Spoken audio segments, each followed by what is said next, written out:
sudah bareng Raditya Dika dan kembali. Ini udah langsung banget Udah, nih. langsung aja gini. Luar biasa. Podcast awal minggu.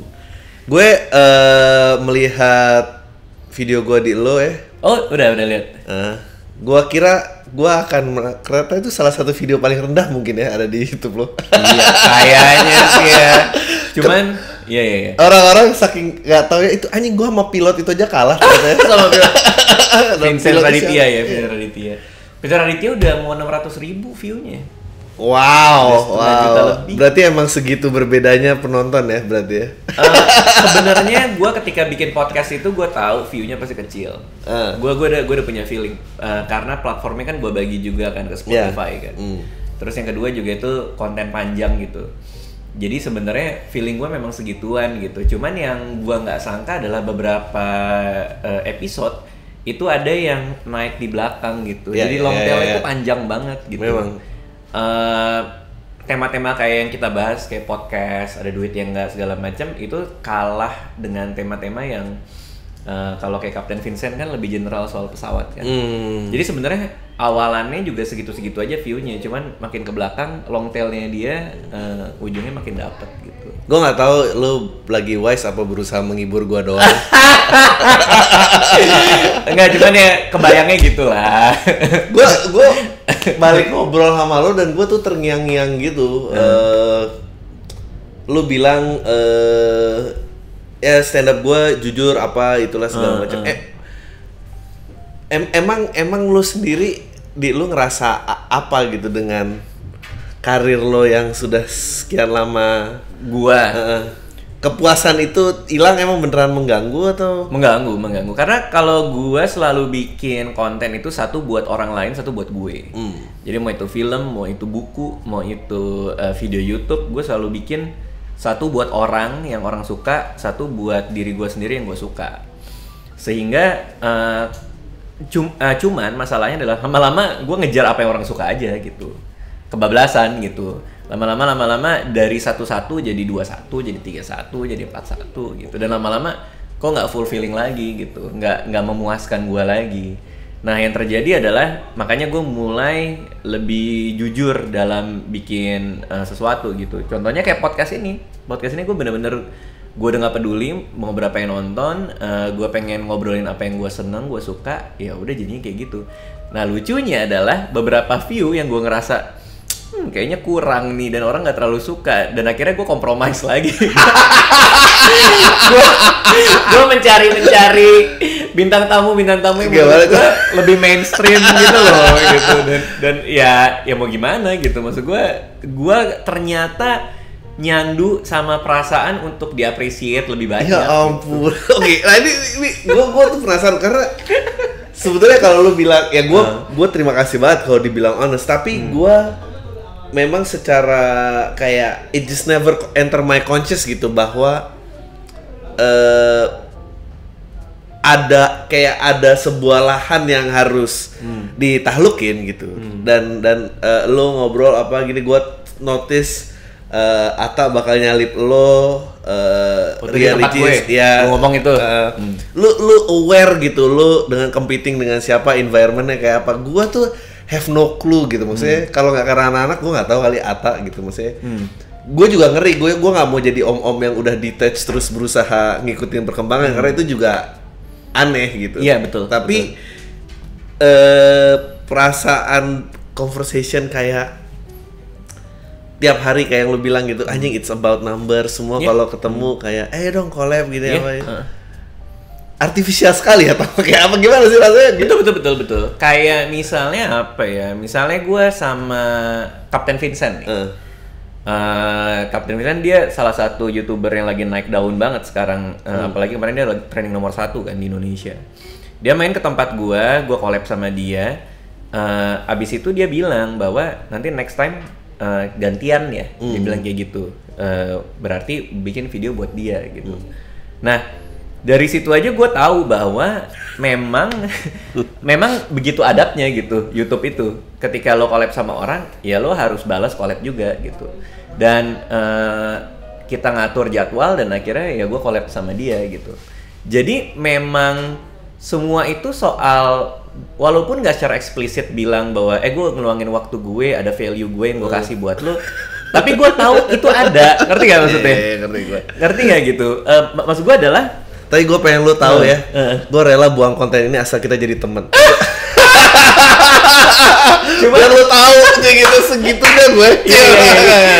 Cuma maksud gue adalah, dan itu tidak apa-apa. Mungkin buat sebagian orang ya, kan kita ada di dua spektrum yang kadang-kadang kreator ini ada di dua spektrum di mana yang idealis banget sama yang komersial banget gitu kan.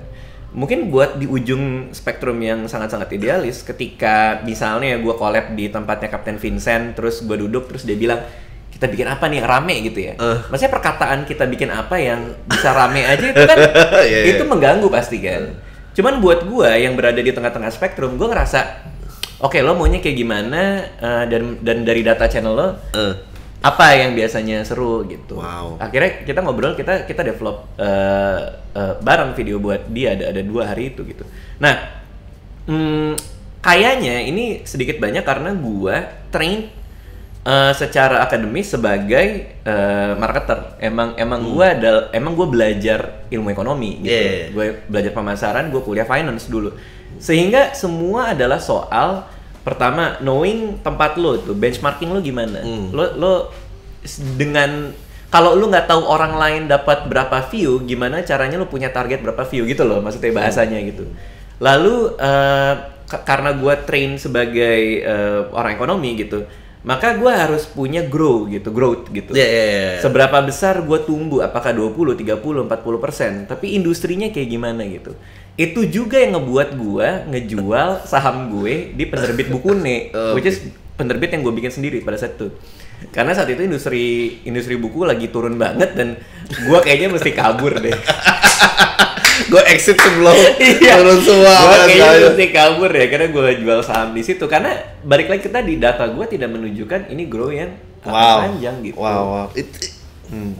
Gue sebagai orang yang background emang marketing dan advertising tuh tersindir sebetulnya.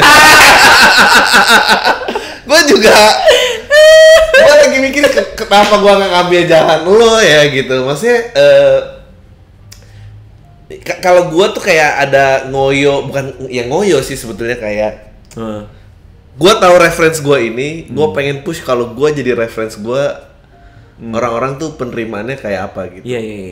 Dan setelah sekian tahun, ya pokoknya terhenti dengan pertanyaan juga, anjing gue kalau mati hari ini rela nggak stand up-nya cuma segini? Jawabannya nggak rela, makanya mulai ngebongkar gitu gimana caranya lebih masif lah gitu. Lebih gede lagi gitu.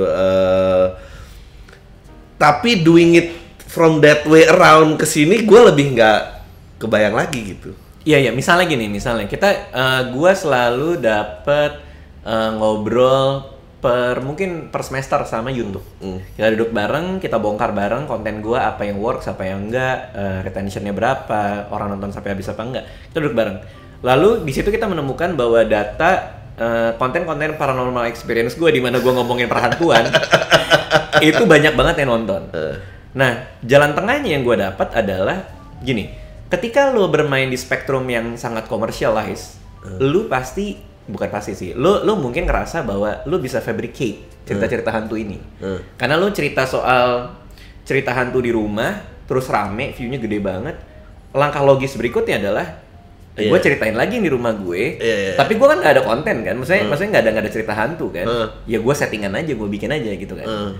Nah, gue mengambil langkah di mana gue nggak mau kesana, di mana gue tahu datanya, gue tahu bahwa orang nonton gede. Tapi gue nggak sampai hati untuk berbohong demi data, ngerti nggak maksud gue? Demi view. Sehingga yang terjadi jalan tengah yang gue ambil adalah gue bikin paranormal experience, cerita hantu tapi dari cerita orang. Maka ada Ari Lasso, ada siapa segala macam, dan emang tepat gitu berdasarkan data yang gue punya, histori yang gue dapat, itu semua tembus 5 juta view, 4 juta, 5 juta, 3 juta gitu sama Soima dan lain-lain gitu. Nah, jadi celakanya adalah banyak teman-teman yang bermain di spektrum yang paling kanan yang sangat idealis, ketika mereka baca data mereka kan bilang, gua nggak bisa bikin konten sesuai data apa yang laku, tapi kan kita bisa nyari compromise yang kita mau gitu loh maksudnya. Sehingga ya itulah berangkat dari gua adalah seorang pemasar juga, ya gue mencari konten di mana gue tidak harus berkorban secara idealisme gue, tapi gue masih tetap dapat ininya datanya. Emang comedic mind lo nggak, misalnya dalam conversation orang-orang itu kayak tergantian ya apa gitu suara di kepala lo nggak rame ya, kayak tertawakan diri lo sendiri, aduh gue ngapain sih ada di sini dan apa? Gimana konteksnya apa nih? Maksudnya gimana nih? Gue tuh adalah orang yang misalnya premier film atau menerima penghargaan atau apa, gue tuh pasti langsung otomatis di mindset yang skeptis. Gue langsung, gue pengen gue keluar dari orang ketiga dan nih, tai nih semua orang kayak gak ada, gak ada faedahnya semua gue ada di sini dan itu tuh gue bisa redam karena frekuensinya nggak setinggi itu. Nah, lu di encounter itu tiap itu emang nggak, gimana comedic mind lu tuh bisa akhirnya kalah sama data mind lu? Itu sih pertanyaan gue. Gue coba rangkai ya. Jadi maksudnya adalah jadi lu ada finding data bahwa orang suka cerita hantu lah katakanlah gitu ya. Terus lu secara orang yang ngerti data lu akan oke, gue mau ke sini. Tapi kan comedic mind lu pasti selalu kayak ngapain sih orang nih jadi data slave lah, lu nggak kayak gitu ya di kepala lu emang? Kalau contohnya itu sih enggak ya. Maksudnya karena kalau gua misal lagi nih, kita ngelihat Atta Halilintar tiap hari gerebek rumah artis gitu kan. Maka secara komedian kita melihat itu aneh dan kita akan menggugat kan. Apalagi banyak yang pakai baju AHA kan. Orang mau aja sih pakai baju AHA digerebek gugatan itu muncul gitu. Memang iya itu muncul gitu.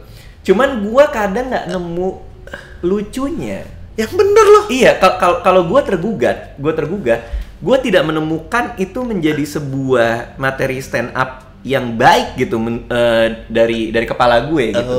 Karena buat gue itu malah memviktimisasi kelakuan orang yang gue tidak 100% ngerti. Ngerti gak sih maksudnya? Kayak misalnya Vicky Prasetyo gitu. Gue mau nge-roast Vicky Prasetyo bisa aja karena kan aneh banget kan didobrak apa segala macam. Tapi gue nggak 100% ngerti apa yang terjadi gitu. Bahwa itu mengganggu gue iya gitu. Nah ketika gue di atas panggung, gue megang mic dan gue menggugat sesuatu seperti tadi, gue harus 100% yakin bahwa apa yang dia lakukan itu salah gitu. Dan gue nggak bisa nemu itu di antara semua teman-teman YouTuber gue gitu. Masa dari Atta nggak nukcing itu? Gue kayak Atta Halilintar dan Gen Halilintar itu termasuk yang sering gue sentil di stand up gue gitu. Yang gue bilang gue pengen anak 11 biar kayak Gen Halilintar karena banyak anak banyak AdSense sekarang bukan banyak anak gitu. Itu menggugat gue tergugah gitu. Cuman konteksnya adalah gue tidak menjadikan mereka objek secara eksplisit gitu loh, ngerti gak sih maksudnya? Karena kan ada komedian yang ngambil jalan untuk ya objektifikasi mereka gitu, langsung diserang gitu kan. Tapi kalau gue enggak gitu. Bahkan setelah stand up itu keluar, apalagi Sai ya, kalau ada nonton stand up komedi gue aslinya kan Sai gue roasting banget tuh, tapi di YouTube ada yang gue sensor gitu kan. Bahkan setelah gue turun panggung, hal pertama yang gue lakukan adalah gue nyari jadwal gimana gue collab sama Sai. Supaya tahu bahwa komedi gue tuh tidak berangkat dari kebencian. Bahwa gue semua orang yang gue bawa ke atas panggung itu nggak pernah gue benci gitu. Gue juga nggak bisa. Itu yang membuat gue jadi nggak kalau tadi selalu pasti lo terganggu banget, pasti comedic man lo ini ngeliat kelakuan iya memang gitu, cuman gue nggak sampai hati ngambil posisi untuk setajam itu gitu sih kalau gue, karena yang lihat banyak.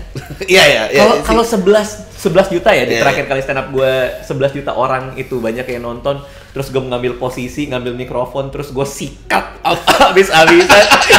Apa itu fair buat mereka gitu loh? Ngerti gak sih? Karena gue paham seberapa rame itu gitu.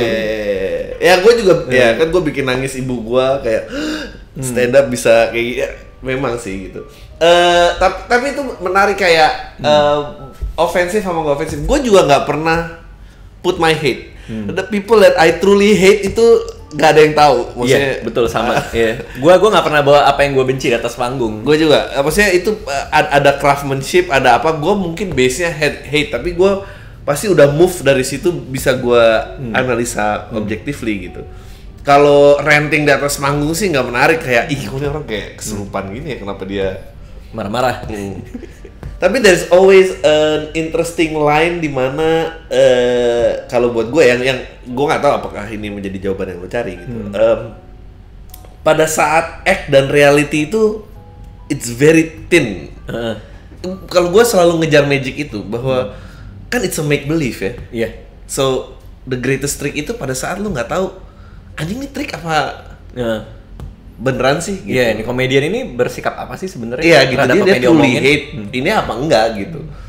Nah, jadi kedepannya nih setelah lu bilang kemarin pensiun lu udah aman, udah aman. Apakah ada melihat lo yang lebih kasar? Iya kan, I don't know kalau emang itu gitu.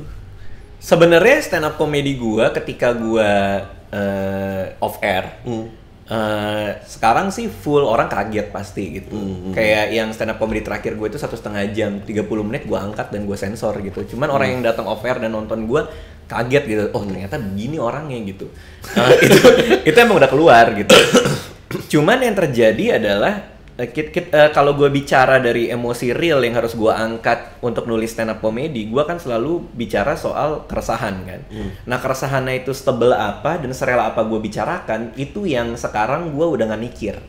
Kalau dulu tuh mungkin gue masih mikir ini ada yang mau denger nggak, atau separah ini gue nggak tau parah apa nggak ya. Cuman gue 2 spesial yang terakhir itu di YouTube, gue ngajak anak-anak kuliahan usia 20, 21, 22, 23, 20 cewek, 21 cowok, 2 cowok cewek dan selang-seling gitu.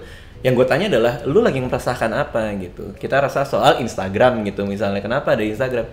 Ya repot banget, harus orang Indonesia itu harus punya 2 account gitu. Yang satu akun palsu buat ngata-ngatain temen atau artis gitu segala macam. Wah ini menarik. Jadi gue mencari keresahan yang sama antara gue dengan orang-orang yang gue anggap sebagai penonton gitu. Baru itu gue sarikan, gue bawa ke atas panggung. Sekarang udah enggak. Sekarang gue cuman tinggal mikir gue mau bicara apa gitu. Dan gue udah gak peduli orang itu berbagi keresahan yang sama apa enggak gitu. Nah, cuman tetap harus di craft kan. Jadi crafting gue adalah, kemarin gue ngobrol sama Ridwan Remin juga soal ini. Gue memposisikan diri sebagai seorang kontrarian gitu. Jadi gue adalah calon bapak yang biasa aja ketika istri gue ngasih lihat test pack-nya itu hamil.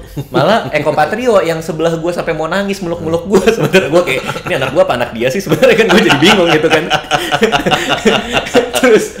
terus gue memposisikan diri sebagai kontrarian ketika orang heboh banget, sementara Anissa dari dokter kandungan bilang itu baru kantong gitu. Jadi gue harus menjelaskan kepada semua orang itu masih kantong, belum ada bayinya gitu. Jadi gue mencoba menjadi seorang kontrarian gitu. Gue mencoba menjadi seseorang yang merasa apa yang society ini bikin dengan segala macam struktur yang orang pahami dan iyain itu salah gitu. Itu posisi yang menarik buat gue untuk gue ambil pada saat ini gitu. Contoh nih misalnya, ini gue belum nulis sih, lagi gue berdapat premis soal gimana orang-orang tuh membuat gue harus selalu sering-sering ngobrol sama bayi gue gitu, dialog gitu kan. Sementara yang terjadi adalah gue kan bicara sama pusernya istri gue kan. Ini lebih kayak monolog daripada dialog kan sebenarnya. Kan gue jadi orang bego banget, gue nggak tahu dia responnya apa segala macam gitu. Nah cuman semua orang bilang bayi itu harus dikasih. Gimana cara gue ngasih sayang ke dia gitu. Nah dia jadi sebuah premis yang orang lain segitu emosionalnya sama bayi di perut, sementara gue kayak ini gue harus ngapain nih perut dengan udel satu ini gitu maksudnya. Jadi gue mencari posisinya sekarang ke arah sana gitu, as opposed dengan gue ngelihat sebagai seorang kreator yang berdiri di atas podium, ngelihat kreator-kreator ABCD berlaku tingkah aneh dan ngeselin gitu, terus gue ledekin satu-satu gitu. Maksudnya gue agak lebih ke situ gitu. Lu ngerasa mulai, wah gue into something else, ini gue into something really big nih kayaknya. Misalnya ada momen itu nggak? Maksudnya kan semua berawal dari iseng dong maksudnya. Oh iya. Ya gue mau jawab gitu. dengan kalimat itu sih, bahwa yang gue lakukan adalah iseng memang gitu. Eksperimen gue adalah semuanya keisengan gitu. Kayak misalnya buku Kambing Jantan blog, pertama kali gue ngeblog pas di SMA 70 itu juga karena gue iseng gitu. Cuman ya saat itu gue mencari bentuk yang baru kan. Gue mencari apa yang baru yang bisa gue buat. Oh iseng bikin blog. Malah Minggu pun juga kayak gitu. Daripada semua orang gak suka sinetron dan nyampah di Twitter ngejelek-jelekin sinetron, kenapa gue gak bikin apa yang gue mau gitu kan. Ya iseng juga. Bahkan gue nggak punya punya degree apapun di penyutradaraan gitu. Ketika ada tim gue datang, gue aja nggak tahu apa yang mau gue shoot gitu kan. Sampai akhirnya duit produksi habis, gue masih ngutang 1 episode dan akhirnya gue bikin episode yang cuma webcaman doang dan semua orang bilang itu inovatif banget, padahal itu gara-gara duit. Gue inget banget, gue pernah datang lu lagi produksi, gue lupa lagi produksi apa, gue datang sama Rian. Sama Kamga kalau nggak salah. Oh, sama Kamga ya. Sama Ngerajamu ya film. Terus kapan lo ya? Emang ngedirect gimana sih, Dit? Ya nggak tahu lah, gue juga kadang-kadang gimana ya? Nggak tahu sama sekali. Itu film pertama gue yang lo datang. Cuman ya itu ya. Jadi semuanya emang nekat, iseng dan ya udah go with the flow aja sih. Gitu. Jadi orang-orang yang paling banyak terancam dengan longevity-nya itu adalah orang-orang yang bitter tadi ya. Menurut gue ya. Ketika lu terjebak sama self-serving bias lo, ketika lu menyalahkan orang lain atas ketidakpuasan diri lo tidak puas nih, view gue kecil, lo tidak puas, film gue gak ada yang nonton, alah trennya lagi gini, alah penontonnya goblok, alah ini segala macem, ya lo gak akan grow. Dan lo gak pernah jadi orang itu? Gue gak pernah jadi orang itu, gue gak pernah memposisikan diri sebagai gue mulai kurang gara-gara ada orang gitu. Gue malah seneng ketika ada Ria Ricis, ketika ada Atta gitu. Dan gue kemana-mana kan ngejelek-jelekin Ria Ricis ya. Gue ngomongin Ria Ricis ini segala macam. Padahal di balik itu, ketika dia ada masalah, gue yang bantuin. Kayak misalnya waktu itu dia mau diajak berantem gara-gara buang squishy ke laut. Sama ada cewek dari mana gitu diajak. Lo mungkin gak tahu drama ini ya, tapi ada drama waktu itu. Gue kayak dia mau gue lagi mau berusaha pura-pura tahu aja. Oh iya, oke. Mau diajak kickboxing dia waktu itu. Terus rame kan dihujat sana sini gitu. Tapi gue yang bantuin, gue WhatsApp dia, gue bilang ini gue bikinin PR-nya supaya lo nggak tahu, dan nggak ada orang yang tahu. Sama Atta pun kayak kemarin gue WhatsApp Atta gitu, lo dilihat banyak orang, saran gue sih lo rapiin pajak lo, karena kita nggak pernah tahu orang akhirnya dia ke kantor pajak apa segala macem. Jadi gue justru kalau gue mau lihat orang celaka ya, apalagi nih orang di atas gue kan sekarang kan, ya gue diem aja gitu. Maksudnya gue menikmati semua kehancuran itu dan menunggu saat gue kembali gitu kan. Cuman gue nggak bisa gitu. Gue nggak bisa menjadi orang yang bitter dan kayak gitu. Jadi gue secara diam-diam bantuin teman-teman yang lain sih. Nggak pernah any point in life SMA dan nggak, karena ya buat gue menarik aja gitu. Gue spend a long time of my life being bitter gitu ya. Sampai kayak aja ternyata ini nggak bikin kemana-mana ya gitu. Dan lu from the get go gitu kayaknya udah full of wisdom dan gue nggak tahu itu wisdom atau enggak ya, karena gue memang orang yang ya gitu aja gitu. Maksud gue nih contoh ya, kalau kita mau tarik jauh ke SMA ya, di SMA kelas 3 ngerjain kelas 1 dong, ya kan, digampar lah. Ciuman pertama gue tuh di SMA 70 sama laki-laki lain loh, gara-gara tuker-tuker permen loh. Bangsat emang. Itu first kiss loh gue di balkon lantai 1 loh, lantai 2 loh, di pojokan. Dan dia sama keluarganya lagi dulu papa. Iya. Nah, jadi sampai first kiss. Itu dendamnya luar biasa kan. Maksud gue ketika lo digituin kelas 3, begitu lo kelas 3, lo pasti akan melakukan hal yang serupa kan. Nah, persoalannya adalah gue saat itu masuk PMR, secemen-cemennya askul ya, Palang Merah Remaja. Dan ketika ada anak kelas 1 ditarik-tarikin, gue yang bantuin mereka masuk ke pos PMR bilang lu pura-pura sakit aja gitu biar lu nggak digamparin gitu. Gue kenal juga kagak orangnya, gue apa segala macem. Tapi gue punya empati ke hal-hal kayak gitu sebenarnya gitu. Nah itu diterjemahkan, ditarik lagi ke sini adalah ya maka menjadi masuk akal ketika perlakuan gue ke Ricis kayak gitu, ke Atta kayak gitu, ke orang-orang lain di sekitar gue kayak gitu. Jadi gue agak bingung sisi tidak empatik gue tuh di sebelah mana. Sisi tidak empatik lu adalah pada saat lu bilang Wira sekarang dia bisa jemput, itu nggak empatik gimana? cuman mungkin gue menemukan balance kali. Iya. Menemukan balance gitu, nggak tahu juga. Tiba-tiba membela diri orang. Ada yang nonton. Gue sih pernah gambar adik kelas gue, tapi gue nggak pernah walk out date dengan cara gitu. Lebih baik ya, one upper lo. Gak ada sih kayak bro, itu aja udah gue. Ya happy banget ya sih gue, apa ya? Gue tuh kayak masih belum bisa menghilangkan nervous deket lu dan gue nggak suka itu loh. Kenapa itu? Nggak tahu gue kenapa. Emang ada apa? Gue merasa gue orangnya cukup confidence gitu ya dengan diri gitu ya? orang lain, tapi entah kenapa nggak tahu, gue nggak kayak gue ada gini. Gue ngitung dari tadi berapa kali gue gini. Iya gue juga gitu. Anjing gue pengen banget sih sama kamu.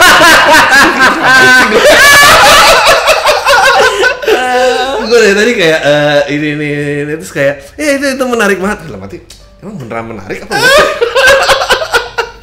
ada vibe nggak tahu ya, buat gue ngeliat lu tuh ada kayak men kalau mau pengen akrab dong mungkin dia 100 kali kayak dari tiap hari tuh pengen ada orang yang akrab gitu. Masa gue jadi 100 orang itu sih gitu kayak.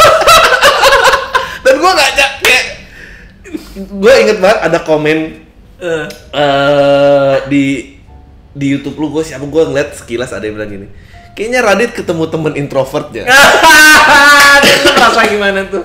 Dan gue kayak, emang bener nih orang, kayaknya gue dalam ada frekuensi yang sama gitu. Maksudnya kayak ngeliat orang gini, aduh ngapain sih dia ngomong terus gitu, atau apa itu melihat seseorang yang marah terus selalu kayak kenapa sih lo harus marah? Apa ada kayak gitu-gitunya gitu.